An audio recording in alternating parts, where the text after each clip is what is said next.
Hello guys, welcome to Srivastava classes. मैं हूं आशीष श्रीवास्तव और आज हम पढ़ने वाले हैं बीए पॉलिटिकल साइंस ऑनर्स वाले बच्चों के लिए एक टॉपिक। तो वो जो टॉपिक हमने जिस बुक से लिया है वो बुक है हमारी राजनीतिक सिद्धांत की समझ। तो बिना देरी के समझते हैं अपना टॉपिक। तो टॉपिक है हमारा आज का मार्क्सवाद का विकास तथा समकालीन समाजवादी सिद्धांत। और चैप्टर नंबर है हमारा 4। तो गाइस, हमने इस चैप्टर के ऊपर ऑलरेडी 2 वीडियो बना दी हैं। तो अगर आपने वो 2 वीडियो नहीं देखी है तो प्लीज़ आप पहले उन 2 वीडियो को देख लीजिएगा, तभी आपको आज की टॉपिक और आज का वीडियो बहुत अच्छे से समझ में आएगा। मैं आपको इन 2 वीडियो का लिंक नीचे डिस्क्रिप्शन में दे रहा हूँ, तो प्लीज़ आप पहले उन वीडियो को देख लीजिएगा।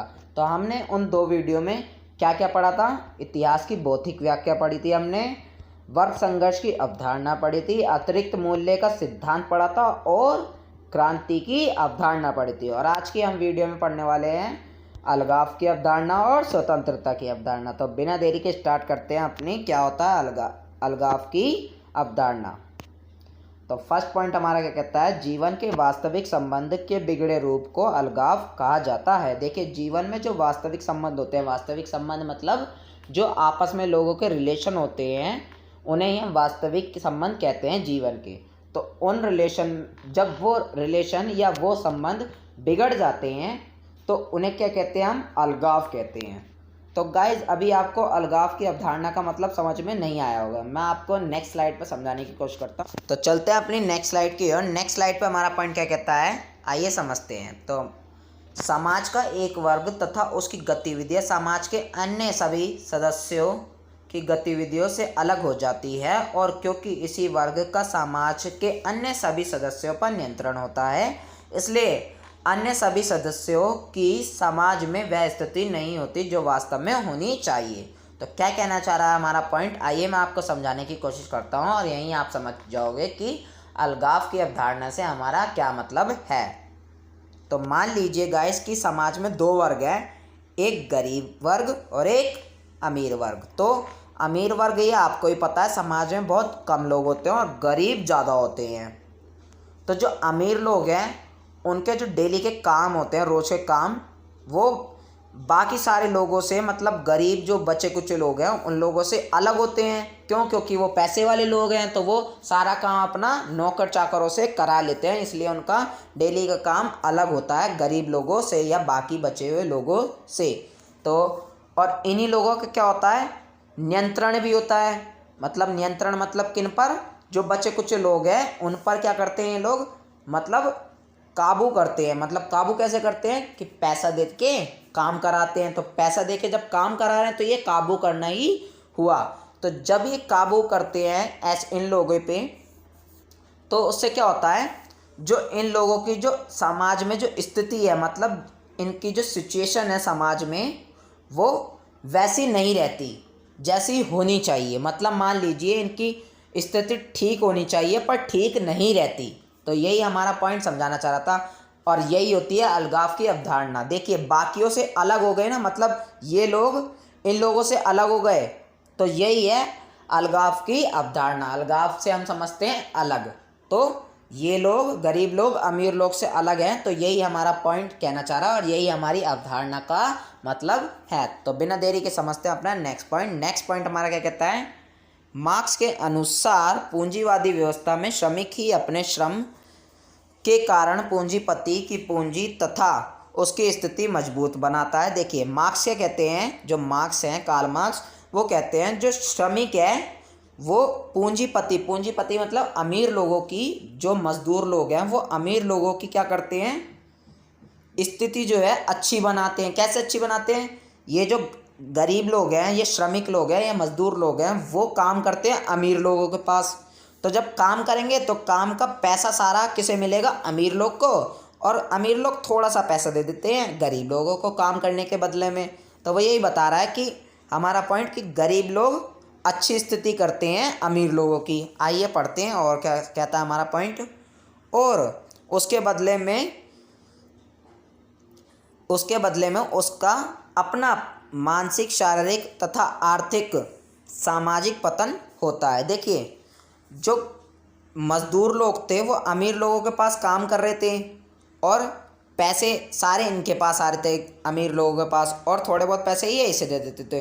तो ये यही कहना चाह रहे हैं, इसके बदले में इन्हें क्या मिलता था, वो इसके बदले में अपना नुकसान करते थे। कैसे नुकसान करते थे, उन पे मानसिक दबाव भी पड़ता था, मतलब उनके दिमाग में टेंशन ही बढ़ती थी गरीब लोगों के, यानी कि मजदूर लोगों के। उनकी मेहनत भी लगती थी, शारीरिक मतलब मेहनत, उनके थोड़ा बहुत पैसे भी खर्च होता होगा आने जाने में या कुछ सामान वामान लाने में। और सामाजिक स्थिति भी, सामाजिक स्थिति मतलब उन्हें थोड़ा नीचा भी समझा जाता। तो यही वो कहना चाह रहा। तो ये नुकसान होते थे इन लोगों के साथ। तो मार्क्स ऐसा कहते हैं, पूंजीवादी व्यवस्था में ऐसा होता है। अब बढ़ते हैं अपने नेक्स्ट पॉइंट की ओर। नेक्स्ट पॉइंट हमारा क्या कह रहा है, द कम्युनिस्ट मैनिफेस्टो में मार्क्स तथा एंगल्स ने लिखा है, अलगाव की स्थिति में श्रमिकों की स्थिति किसी वस्तु की भांति है और श्रमिक स्वयं मशीन का पुर्जा बन, आइए पढ़ते हैं, बन जाता है। देखिए समझते हैं हमारा ये वाला पॉइंट कहता है। देखिए द कम्युनिस्ट मैनिफेस्टो एक बुक है जिसमें मार्क्स और एंगल्स ने क्या लिखा है, उन लोगों ने लिखा है कि जो अलगाव की जो स्थिति है, मतलब अलगाव की स्थिति, जो अमीर लोग गरीब लोग से अलग हो जाते हैं, मतलब अमीर लोग अलग होते हैं और गरीब लोग अलग होते हैं, इनका खाने पीने का तरीका अलग होता है, इनका हर एक चीज़ में अलग हो जाते हैं, तो इसे ये अलगाव कहते हैं हम।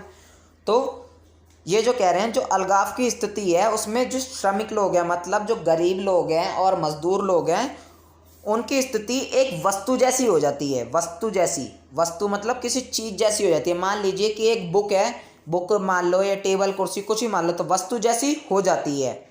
वस्तु जैसी हो जाती है मतलब उनमें कोई जान नहीं रह जाती, उनका कोई मूल्य नहीं रहता, उनका कोई इंपॉर्टेंस नहीं रहती, उनका कोई महत्व नहीं रहता। और श्रमिक स्वयं मशीन का पुर्जा बन जाता है। देखिए, और श्रमिक क्या होता है, वो खुद मशीन का पुर्जा बन जाता है। कैसे मशीन का पुर्जा बन जाता है, तो क्योंकि वो अमीर लोगों की फैक्ट्रियों में काम करता है और सब कुछ अमीर लोगों के ही कहने पे करता है और उन्हीं से ही सब कुछ वो पैसे वैसे लेता है काम करके। तो वही मतलब एक तरीके से मशीन का पुर्जा हो गया जिसे अमीर लोग यूज़ कर पाएँ। अब बढ़ते हैं अपने नेक्स्ट पॉइंट की ओर। नेक्स्ट पॉइंट पे हमारा क्या कह रहा है, इन शब्दों से 3 प्रकार के अलगाव का संकेत मिलता है। देखिए जो हमने अभी पीछे बातें पढ़ी उससे 3 प्रकार के अलगाव का संकेत मिलता है। क्या क्या 3 प्रकार हैं, आइए समझते हैं। एक, मनुष्य अन्य मनुष्यों से अलग हो जाता है। जैसा कि अभी हमने समझा कि एक मनुष्य बाकी मनुष्यों से अलग हो जाता है, जैसे अमीर लोग गरीब लोग से अलग हो जाते हैं। पढ़ते हैं अपना नेक्स्ट पॉइंट। नेक्स्ट पॉइंट हमारा क्या कह रहा है, प्रत्येक मनुष्य प्रकृति से भी अलग हो जाता है। देखिए जो लोग हैं वो धीरे धीरे प्रकृति से भी अलग हो जाते हैं। क्यों? क्योंकि वो धीरे धीरे काम धंधों में लगे रहते हैं, पैसा कमाने में, तो उन्हें प्रकृति से कुछ लेन देना ही नहीं रहता धीरे धीरे, तो वो अलग हो जाते हैं प्रकृति से।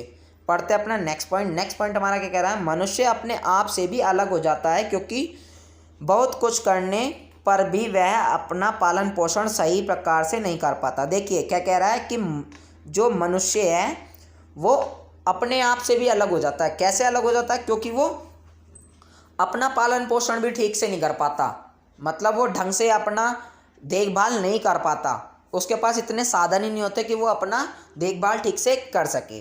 अब बढ़ते हैं अपनी नेक्स्ट पॉइंट की ओर या नेक्स्ट अवधारणा की ओर। तो मैं उम्मीद करता हूँ गाइस कि आपको अलगाव की अवधारणा बहुत अच्छे से समझ में आ चुकी होगी। अब पढ़ते हैं अपनी स्वतंत्रता की अवधारणा। क्या होती है स्वतंत्रता की अवधारणा, आइए समझते हैं। फर्स्ट पॉइंट हमारा क्या कहता है, मार्क्सवादी स्वतंत्रता को मनुष्य की उन क्रियाओं के रूप में देखते हैं जो मनुष्य अपने इच्छा अनुसार उस वातावरण में करने का प्रयास करे जो उसकी स्थिति के अनुकूल हो। देखो मार्क्सवादी लोग क्या कहते हैं, स्वतंत्रता को मनुष्य की उस क्रिया के रूप में देखते हैं। देखिए मार्क्सवादी कहते हैं स्वतंत्रता वो क्रिया है जो मनुष्य करते हैं। कब करते हैं? जो मनुष्य अपनी इच्छा से करते हैं और अपने इच्छा अनुसार अपने अनुकूल वातावरण में करते हैं। मतलब कि मार्क्सवादी जो लोग हैं वो कहते हैं कि स्वतंत्रता क्या चीज़ है, स्वतंत्रता वो चीज़ है जो लोग काम करते हैं अपनी इच्छा से अपनी मनचाहे जगहों पर, तो उसे ही कहते हैं हम स्वतंत्रता।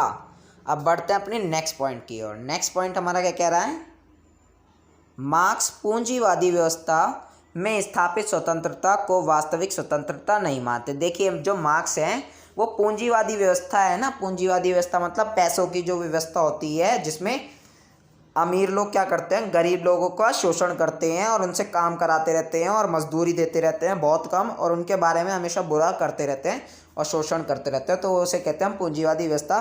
तो मार्क्स से कहते हैं जो पूंजीवादी व्यवस्था में जो स्वतंत्रता बताई गई है वो असली स्वतंत्रता नहीं है। अब बढ़ते हैं अपना आगे।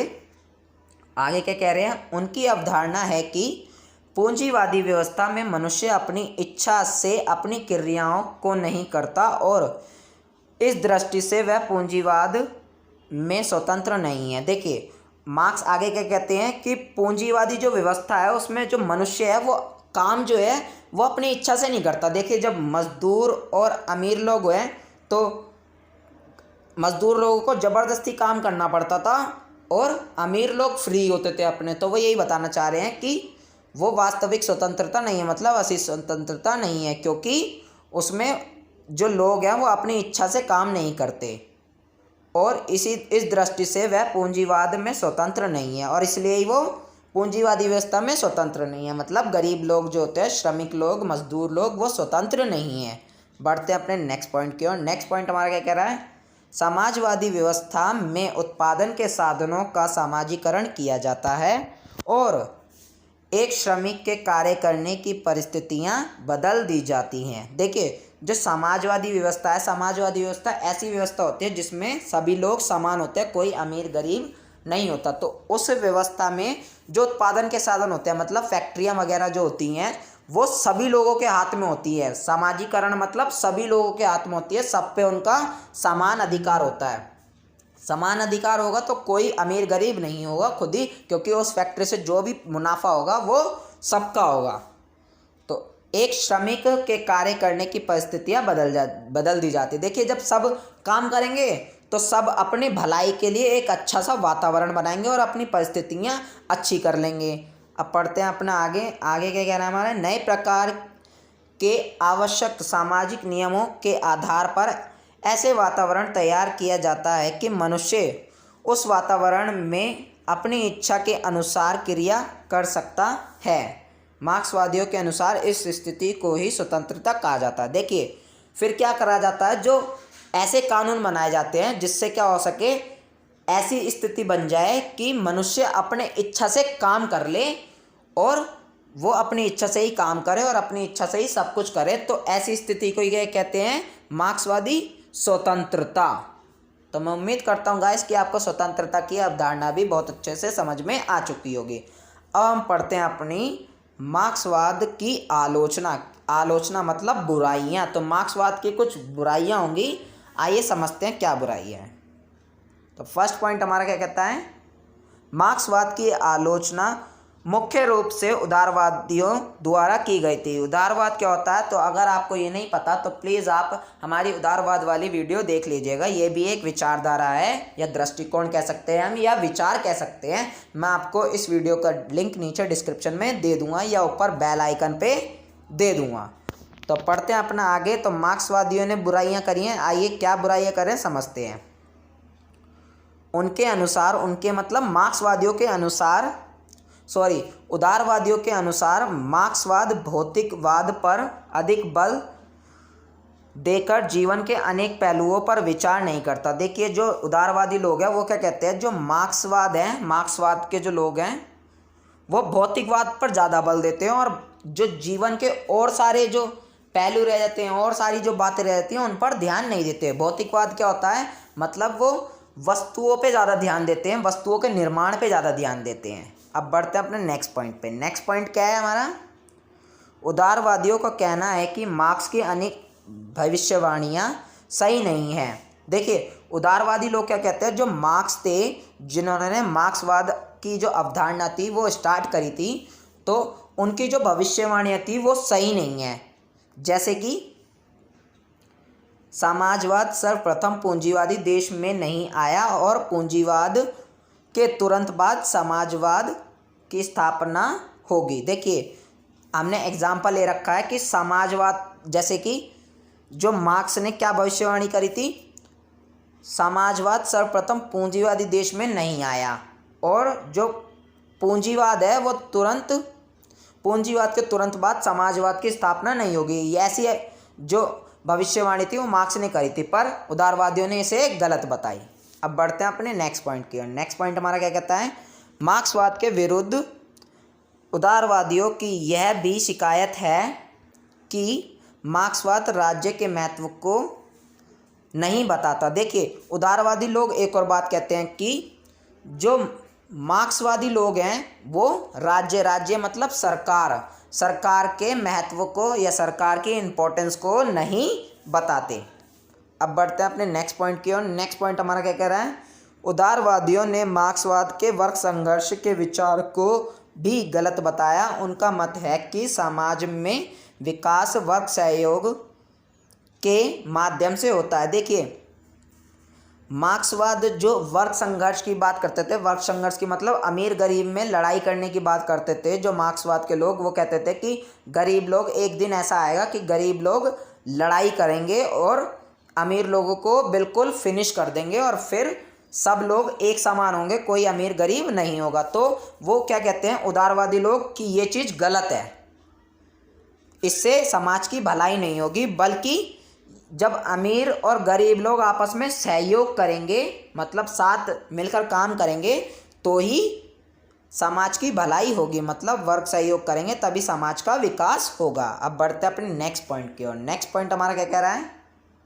मार्क्सवादी द्वारा प्रतिपादित क्रांति के विचार को उदारवादी हिंसा का दूसरा रूप मानते हैं। देखिए, जो मार्क्सवादियों ने जो क्रांति का सिद्धांत दिया था, वही जो अभी मैंने आपको पीछे समझाया था कि ये क्रांति का मतलब लड़ने झगड़ने का जो काम दिया था कि जो श्रमिक लोग एक दिन ऐसा आएगा जो लड़ लेंगे, मतलब सब कुछ ख़त्म कर देंगे पूंजीवाद का, मतलब अमीर लोगों का, और फिर समाज में सब एक समान हो जाएगा। तो मार्क्सवादियों ने ऐसा कहा था, और इसी को वो क्या कहते हैं, जो उदारवादी लोग हैं वो हिंसा का दूसरा रूप मानते हैं। हिंसा का मतलब बहुत लड़ाई झगड़े, बिल्कुल दंगों का एक रूप मानते हैं। अब समझते हैं अपना नेक्स्ट पॉइंट। नेक्स्ट पॉइंट हमारा क्या कह रहा है, उदारवादियों की धारणा है कि एक और मार्क्सवाद धर्म को कोई महत्व नहीं देता, परंतु दूसरी ओर मार्क्स के अनुयायी मार्क्स को स्वयं परमात्मा से कम नहीं समझते। देखिए, उदारवादी जो लोग हैं वो क्या कहते हैं कि जो मार्क्सवाद है वो धर्म को महत्व नहीं देते, धर्म जो होते हैं उनको इम्पोर्टेंस नहीं देते, उनको अच्छा नहीं मानते। लेकिन जो मार्क्सवाद को जो मानने वाले लोग हैं, मानने वाले लोग मतलब अनुयायी जो हैं, जो मार्क्सवाद मानते हैं, मार्क्सवाद वाली विचारधारा को मानते हैं, वो लोग क्या करते हैं, जो मार्क्स जो थे उनको परमात्मा, उनको भगवान मानते हैं। तो ऐसा ये कहना चाह रहे हैं, मतलब एक तरफ तो वो खुद धर्म का विरोध करते हैं मार्क्सवादी लोग, और मार्क्सवाद के जो लोग हैं वो जो मार्क्स थे जिन्होंने मार्क्सवाद की अवधारणा का जो स्टार्ट किया था उनको भगवान मानते हैं। तो गाइस, हमारा आज का टॉपिक यहीं फिनिश होता है। तो मैं उम्मीद करता हूँ आपको बहुत अच्छे से समझ में आ चुका होगा। अगर आपके इस टॉपिक से रिलेटेड कोई भी डाउट हो तो प्लीज़ आप नीचे कमेंट कीजिए कमेंट बॉक्स में। आपके कमेंट के बेस पे मैं आपको बहुत अच्छे से समझाने की कोशिश करूँगा, और प्लीज़ आप मुझे इसी तरह प्यार देती रहिए। हम मिलते हैं अपने नेक्स्ट टॉपिक के साथ और नेक्स्ट वीडियो में। Thanks for watching. जय हिंद, जय भारत। पसंद आए तो लाइक करिए, सब्सक्राइब करिए और शेयर तो ज़रूर करिए।